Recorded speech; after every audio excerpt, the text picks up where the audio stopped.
셰익스피어는 그랬습니다. 가벼운 마음이 오래 산다. 오늘 여러분 무거운 짐 가지고 오셨나요? 무거운 마음 가지고 오셨나요? 예수 그리스도 앞에 내려놓고 가시기를 주의 이름으로 축원합니다. 예수님은 마태복음 11장 28절에서 이렇게 말씀하셨습니다. 수고하고 무거운 짐진다 다 내게로 오라. 내가 너희를 쉬게 하리라. 오늘 주님 앞에 질병의 짐도, 걱정 근심의 짐도, 자식 새끼의 문제도, 남편과의 갈등도 다 주님 앞에 내려놓고 자유함 받고 돌아가시기를 축원합니다. 축원합니다. 하나님께 영광의 박수 한번 돌려요. 여러분, 엄청난 일들이 벌어진 거예요. 엄청난 일들이. 오늘 말씀에 느헤미야 선지자, 유다 백성들의 죄를 지적하고 회개를 촉구하고 그랬더니 듣기 싫다고 감옥에 갇혔다고 그랬죠. 이제 감옥에 갇혀서 두 번째 하나님께서 그에게 계시를 내리는데, 나는 여기에 갇혀 있기 때문에 기록할 형편이 안 되니 바로가 내가 받은 계시를 기록하여야 두루마리에, 그리고 내 대신 저 백성들과 방백들에게 외쳐줘라. 이렇게 해서 바로 오늘 36장의 말씀은 바로기 왕과 방백들과 백성들에게 대서한 내용을 가지고 선포하는 내용이 오늘 36장의 내용입니다. 이 말씀을 읽어줬더니 여호야김이 열받아가지고 이 두 사람 죽여버려라 이렇게 했지만 37장에 가면 기적같이 하나님께서 하나님의 종을 보호하시는 걸 보게 될 겁니다. 개봉박도 다음 주에. 그러니까 하나님이 붙들고 쓰시는 사람은 어떤 가운데서도 지켜주신다는 거예요. 하나님이 책임져 주신다는 거예요. 이거 믿으시기 바랍니다. 여러분들 이거 믿어야 이 혼잡하고 어려운 세상에서 살아갈 용기가 있어요. 하나님이 내 백그라운드다. 하나님이 나를 지켜주신다. 그래서 문제는 하나님 편에 서기만 하면 돼요. 서기만 하면. 링컨 대통령이 남북전쟁 때 부하가 말했습니다. 장군님, 우리 하나님께 기도해서 하나님이 우리 편 되게 해달라고 기도합시다. 링컨이 유명한 말을 하면서, 여보게 이 사람아, 하나님 보고 우리 편 들라고 하지 말고 우리가 하나님 편에 서면 되네. 얼마나 멋집니까? 하나님 이것 좀 얘기해 주세요, 이것 좀 와주세요, 이것 좀 해주세요, 이게 아니라 우리가 하나님 편에 서기만 하면 자동으로 다 해결해 주시는 거예요. 하나님이. 할렐루야. 중요한 건 자꾸 엉뚱한 편에 가서 있는 게 문제예요. 하나님 편에. 그래서 이 하나님은 영원토록 변하지 않고 그분이 내리신 하나님의 말씀, 성경은 진리인 줄 믿습니다. 그래서 이 말씀은 영원토록 변치 않는다고 이사야 40장 8절에서 말씀하고 있어요. 푸른 마르고 꽃은 시드나 우리 하나님의 말씀은 영원히 서리라. 성경은 진리인 줄 믿으시면 아멘. 하나님의 말씀이 진리인 줄 믿어지시면 아멘.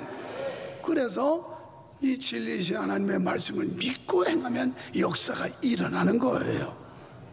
여러분, 시대가 암울하면 할수록 말씀에 대한 필요성은 더욱 높아지기 마련입니다. 하지만 암울한 시대에 이 말씀에 대한 대적도 얼마나 강하게 등장하는지 모릅니다.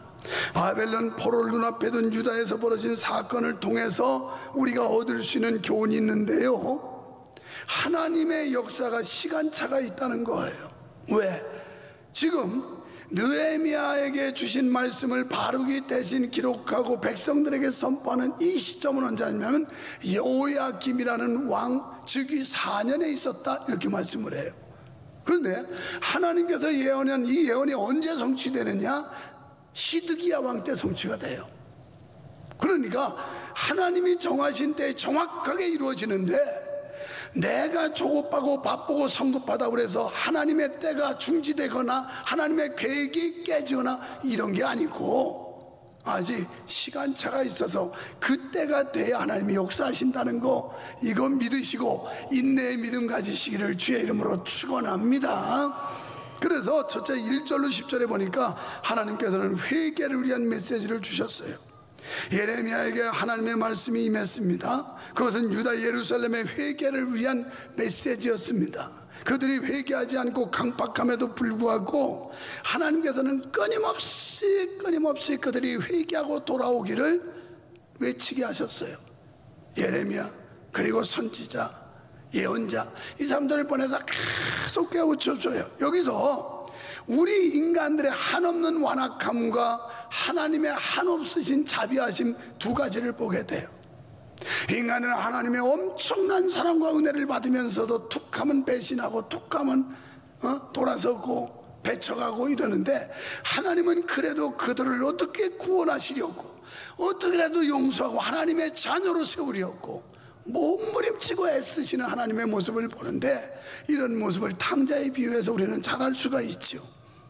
아버지의 간섭이 싫다고 재산의 절반을 유산으로 받고, 그리고 먼 나라에서 흥청망청 쥐새잡기 하고 허랑방탕하다가 다 탕진하고 거지꼴이 돼서 오는 그 아들, 언젠가는 네가 돌아올 것이다 하는 기다림 속에서 이 아버지는 저 거지꼴이 초라하게 오는 그 아들을 보고 버선말로 뛰어나가서 끌어안고 얼싸안으며 눈물로 아들을 맞이하는 게, 이게 아버지의 사랑, 하나님의 사랑인 줄로 믿습니다. 여기서 우리가 잊지 말아야 할 것이 있습니다. 여기에 이 전령의 의무가 있는데, 받은 바 메시지를 빠른 시간에 정확하게 전달하는 것입니다. 그러니까 우리가 군대 생활할 때만 해도 전령이 완장 차고 전령 가방 하나 끼고, 그리고 이 대대에서 연대 보고서 가지고 가고 연대 걸 사다 놓고 갖고 하는 전령이 있었어요. 그래서 전령은 신속하고 정확하게 전달해야 될 의무가 있다는 거예요. 오늘 우리는 하나님의 전령들로서 하나님께 우리에게 맡겨진 복음의 명령, 이걸 신속하고 정확하게 전해야 되는데, 그래서 마태복음 28장 19절에 보면 예수님께서 이렇게 말씀하셨죠. 그러므로 너희는 가서 모든 민족을 제자로 삼아 아버지와 아들과 성령의 이름으로 세례를 베푸라. 아멘. 그리고 마가복음 16장 15절에는 또 이르시되 너희는 온 천하에 다니며 만민에게 복음을 전파하라. 아멘. 우리는 복음의 전령사로서 가까운 곳에서도 복음을 전해야 되고 먼 곳에서도 복음을 전해야 되고, 이 하나님의 나라가 이 땅에 확장되고 이루어지는 일에 관심을 가져야 된다는 거예요. 그리고 그 사명을 감당해야 된다는 거예요. 우리 그리스도인들은 이 시대의 복음의 전령으로서 이 사명을 잘 감당해야 될 줄 믿으시면 아멘. 자, 그래서 바룩은 금식일에 성전에서 예레미야 예언을 낭독합니다. 여러분, 지금 예레미야 예언이라고 그랬어요. 이 말씀을 누가 받았어요? 예레미야가. 그런데 예레미야 예언임에도 불구하고 이 말씀은 누구의 말이냐? 하나님의 말씀이에요.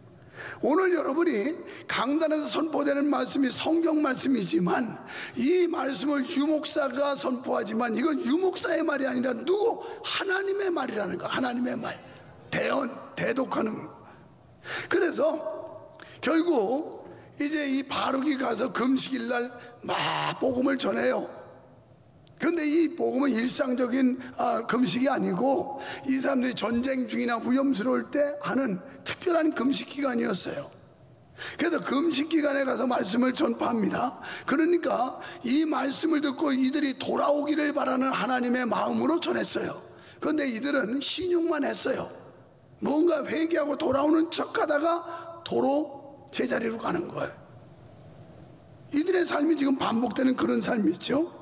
그래서 금식하면서 하나님의 뜻을 거역하는 것은 가증스러울 뿐입니다. 예수님께서도 외식과 금식하는 거 호되게 책망하신 말씀이 있는데, 마태복음 23장 13절과 25절에 보면 이렇게 말씀을 해요.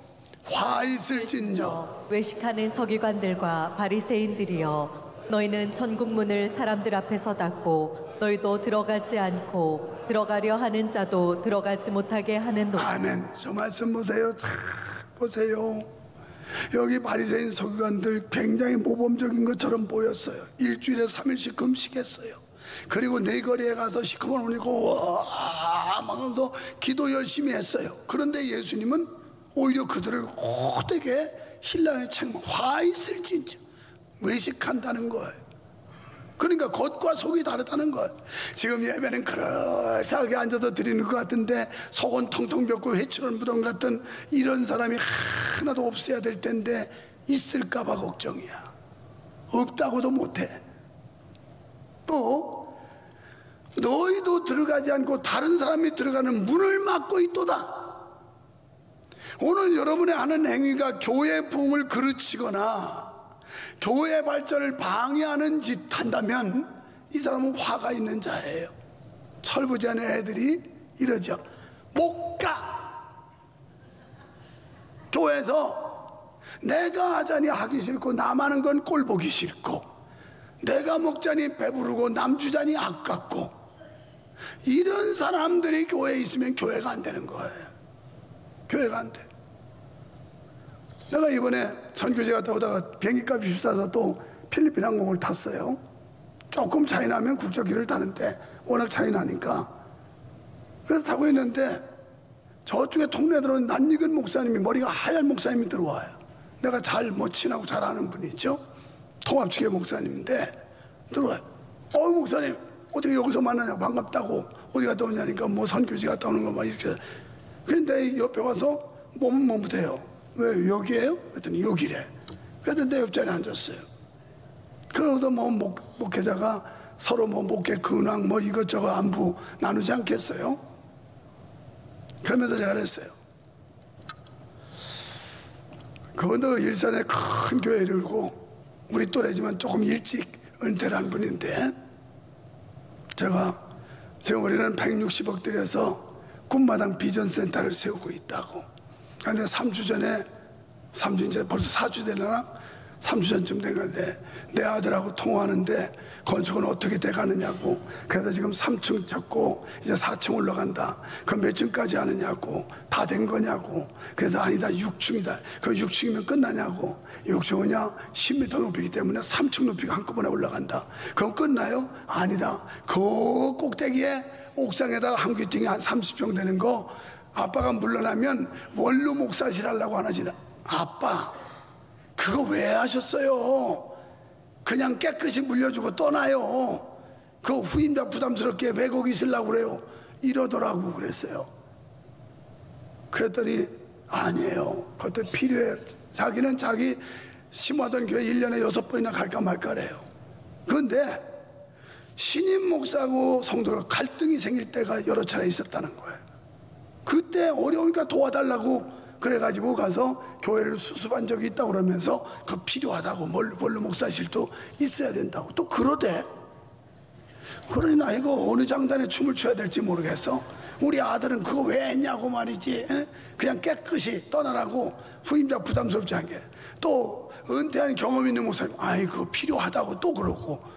그래도 경험자의 말을 드려야 되지 않겠어? 왜 나가는 말이냐? 왜 하면 안 하느냐? 이런저런 대화를 하면서 모처럼 만나서 참 반갑게 돌아왔는데 뭐하다 그랬나?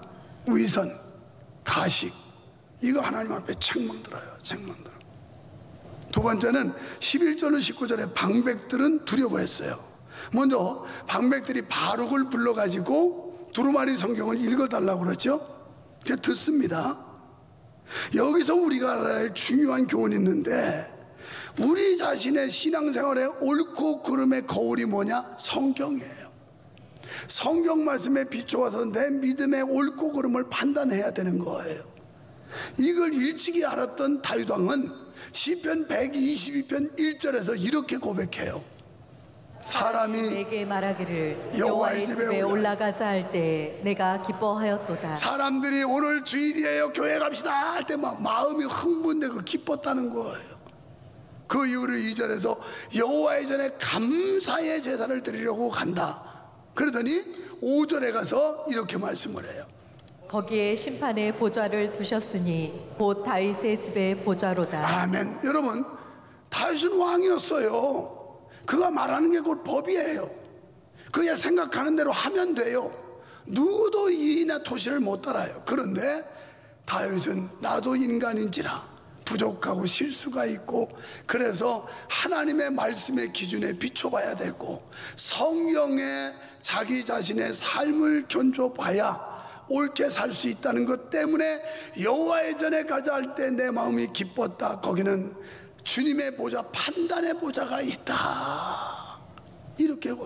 왜 다윗이 큰 실수 7개를 범했는데도 하나님께서 그를 죽이지 않고 심판하지 않고 끝까지, 사도행전 13장 22절 보면 하나님께서 감동스러운 메시지를 남기는데, 내가 이새의 아들 다윗을 만나니 내 마음에 합한 자로다, 이렇게 말씀을 해요.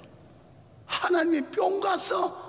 이제 여러분이 담임 목사에 대해서 어쩌고 저쩌고 뒤통수 때려도 하나님이 볼 때는 그래도 내가 유 목사를 보니 내 마음에 합한 자로다, 이럴 수 있다는 거예요. 이럴 수 있다는 거.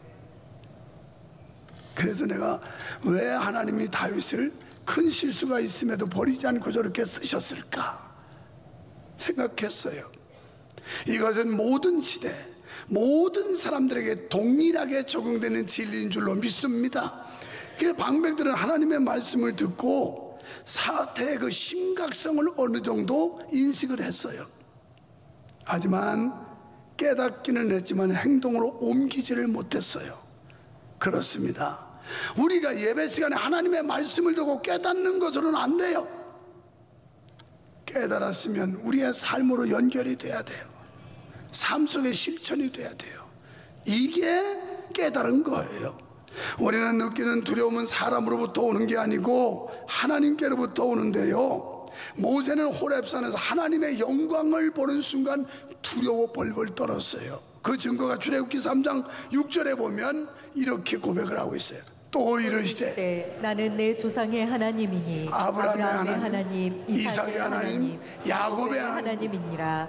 모세가 하나님 배웠기를 두려워하여 얼굴을 가리매.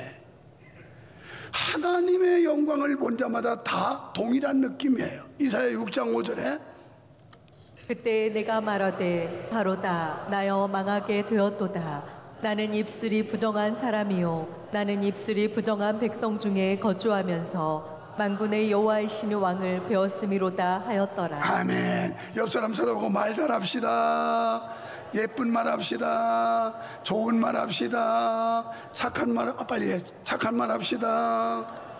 그래서 여러분, 우리가 처한 상황, 우리의 문제를 근원적으로 파악하려고 하면 주의 종들을 통해 선포될 말씀을 귀담아 들어야 합니다. 하나님께서는 그종 선지자들에게 보이지 않고 무슨 일이든지 행하는 법이 없다고 아모스 3장 7절에서 이렇게 말씀을 해요. 주 여호와께서는 자기의 비밀을 그 종 선지자들에게 보이지 아니하시고는 결코 행하심이 없으시리라. 아멘. 그렇습니다. 들을 수 있는 귀가 있는가 하면 들을 수 없는 귀가 있습니다. 주님께서 들을 수 있는 귀를 가진 사람이 복이 있다고 말씀하셨습니다. 그런데 불경을 하고 무지한 왕은 자기가 원치 않는 메시지를 전한다고 주의 종을 체포하라고 그랬어요. 그의 귀가 어두워서 하나님의 뜻을 분별할 수가 없었기 때문입니다. 오늘 우리는 어떻습니까? 자신의 비위에 거슬린다 하여 배척하고 주의 종을 공격하고 있지 않습니까? 입에 맞고 귀에 달콤한 말씀만 골라 듣지 않나요? 그래서 편식하는 버릇을 고쳐야 돼요. 하나님의 말씀이 그저 아멘 아멘 이렇게 할 때 은혜가 되지, 편식을 해 골라 먹어. 말씀에 대한 편식을 버리시기를 축원합니다. 우리 속담에 입에 쓴 약이 몸에 유익하다는 말이 있어요. 귀에 듣기 불편한 말이 우리 영혼을 살리는 말씀이에요. 내 감정에 거슬리는 말씀이 그게 생명의 말씀일 수 있다라는 거예요. 그래서 하나님의 말씀을 들어야 돼요. 하나님의 말씀을 듣고 깨닫는 은혜가 있기를 축원합니다. 이 편식 얘기 나와서 그런데 어저께 우리 손녀가 전화 와서 할아버지 저녁은요 집에 가서 먹어야죠. 아니요 할아버지. 왜 그래? 뭐 영상 하나 보냈는데 발레 경연대회 이 손녀 둘이 갔다 온 거예요. 그래가지고 외식하다는 얘기죠. 그래서 제일 싸고 맛있는 거 그냥 월남국수 그거 10,000원도 안 하니까 한 8,000 몇백 원 하고 뭐 9,000원도 채 안 하고, 그래서 쌀국수 먹을까? 아니요 그거 말고요. 그럼 마라탕, 그거 먹지. 마라탕. 요즘 뭐 젊은 세대들이 마라탕 인기라면요, 절대 먹지 마세요. 맛없더라고요. 마라탕 갔는데 왜 이렇게 혀가 아리고 이게 막 뜰고 쓰리고 이걸 무슨 맛으로 먹니? 그랬더니 그 맛으로 먹는데, 아니 마라탕은 알인데도 먹으면서 왜 하나님의 말씀은 알이다고 안 먹는 거야? 먹어야지. 그래서 내가 먹어보니까 못 먹겠습니다. 나 그래서 다음부터는 절대 마라탕 안 가려고 차라리 자라탕을 먹으세요. 자라탕. 우리 애들이 하도 마라탕을, 그러면서 우리 딸이 그래요. 아빠, 젊은 세대한테 그래도 마라탕 먹어봤다고 한마디 하라고 또 그러더라고. 편식, 하나님의 말씀을 편식하면 안 돼. 내 비위에 맞고 안 맞고 그럴 수 있어요. 그러나 하나님의 말씀이면 무조건 먹는 거야. 무조건 먹는 거야. 여러분, 하나님의 말씀은 살아있는 능력의 말씀인 줄 믿습니다. 그래서 하나님의 말씀은 땅에 떨어지는 법이 없이 반드시 이루어진다고 그랬어요. 마태복음 5장 18절, 24장 35절. 진실로 너에게 이르노니 편지가 없어지기 전에는 율법의 1.1획도 결코 없어지지 아니하고 다 이루리라. 아멘. 천지는 없어질지언정 내 말은 없어지지 아니하리라. 영원하신 하나님, 영원하신 하나님의 말씀, 진리이신 성경 말씀 그대로 믿어지기를 축원합니다. 그대로 믿어져야 돼. 성경이 그렇다면 믿어야 돼. 그래서 어차피 이제 끝나가니까 조금 참고, 내가 이번에도 그렇게 날씨가 좋으니까 동행했던 목사님이 또 청경총회장이 뭐라 그러냐면 이름을 엘리야로 지으래. 왜냐면 기도하니까, 엘리야가 기도하니까 하늘문이 닫혔고 기도하니까 하늘문이 열린 것처럼 목사님 가는 곳에 하나님이 날씨까지 받쳐주니까 엘리야로 하래. 그래서 내 영어 이름이 제임스인데, 제임스. 그랬더니 엘리야가 더 좋대. 그러면 영어로는 엘리야유. 그거 괜찮네. 나 엘리야유. 나 엘리야유. 이거 그것도 괜찮겠네. 그러면서 우리가 웃었습니다만은 그것까지 믿는 거예요. 하나님. 어제 뭐라 하는지 알아요? 글로벌 워십에서 우리 민용기 형제가, 목사님, 저희가 목사님을 모시려고 한 건 날씨 때문이었습니다 그러더라고. 나는 보트 태워달라고 한 줄 알았더니 날씨 때문에, 원래 예보가 어제도 비 오는 걸로 돼 있대, 태안이. 근데 목사님 뜨신다니까 이렇게 쨍쨍 햇빛 졌다고 그러면서, 그런데 그리 아니하실지라도 좀 나 좀 인정해줘요. 10월 달에 우리 원당예배한테 비가 쫄쫄 오더라도 그래도 하나님이 비가 필요해서 왔나 보다 그래야지. 에이, 엘리야 유 왔는데 꽝이네 또 그러지 말고, 권위 떨어뜨리지 말고. 그래서 난 그걸 믿는 거예요. 우리가 기도하면 엘리야도, 야고보서 5장 15절에서 엘리야도 우리와 성정이 같은 사람이라서 그가 기도하니까 하늘이 닫혔고 다시 기도한 적 하늘이 열렸다 나오잖아요. 그러니까 우리도 문제는 하나님은 동일하신데 우리가 믿음이 없는 거예요. 믿음이 있어서 엘리야 같은 믿음만 되면, 엘리사는 갑절의 응음도 받았잖아요. 우리가 그 믿음 가지고 해보라는 말이에요. 그 믿음 가지고. 그래야 배짱 생겨요. 그래야 담력이 생겨요. 그래야 살맛이 생겨요. 그래야 살맛에 소망이 생겨요. 우리는 심판 주신 하나님 앞에서 경외심과 겸허함을 갖도록 노력합시다. 하나님의 말씀을 경청하는 겸손한 믿음이 되시기를 축원합니다. 하나님의 말씀에 절대 순종하는 믿음의 소유자가 되시기를 예수의 이름으로 축원합니다.